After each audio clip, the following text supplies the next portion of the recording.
ఏపీకి game changer Polavaram project అని CM Chandrababu వ్యాఖ్యానించారు. ఏపీకి అమరావతి, పోలవరం రెండు కళ్ళు వంటివని సీఎం వెల్లడించారు.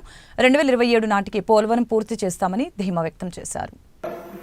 మీరు తొందరపడుతున్నారు. రేపు ప్రాజెక్ట్ ని పనిచేస్తే ఏదైనా జరిగితే ఎవరిని బాధ్యులు చేయాలి?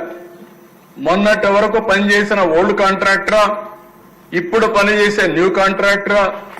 ఓల్డ్ కాంట్రాక్టర్ అంటాడు నాకేం సంబంధం అని, న్యూ కాంట్రాక్టర్ అంటే నేను బాగానే చేశాను, పాత వాళ్ళు బాగా పనిచేయలేదంటారు.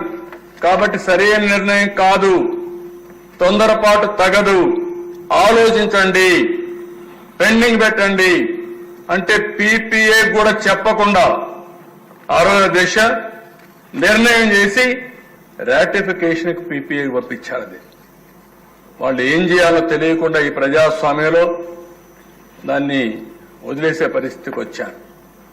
ఆ తర్వాత దిశ సెంట్రల్ వాటర్ కమిషన్ ఎవరైతే ఐఐటి హైదరాబాద్ ను పంపించి చూడమంటే వాళ్ళు చూసిన తర్వాత మొత్తం డయాఫామ్ వాల్ దెబ్బతిని చెప్పే పరిస్థితికి వచ్చారు.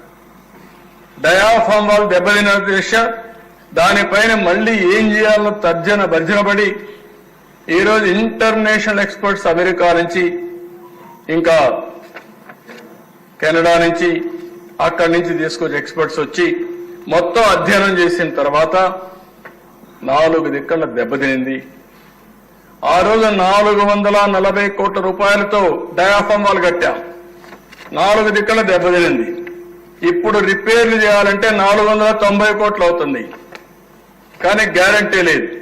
భర్జన చేశారు, ఆలోచించారు, కడాన ఒకటే నిర్ణయించారు. ఎలాంటి తప్పు జరిగినా భవిష్యత్తులో పెను ప్రమాదం వస్తుందనే ఉద్దేశంతో మళ్లీ కొత్త డయాఫామ్ వాల్కు పోవాలని చెప్పి నిర్ణయం చేశారు అధ్యక్ష. కొత్త డయాఫామ్ వాల్ ఈరోజు ఖర్చు చూస్తే 990 కోట్ల అధ్యక్ష.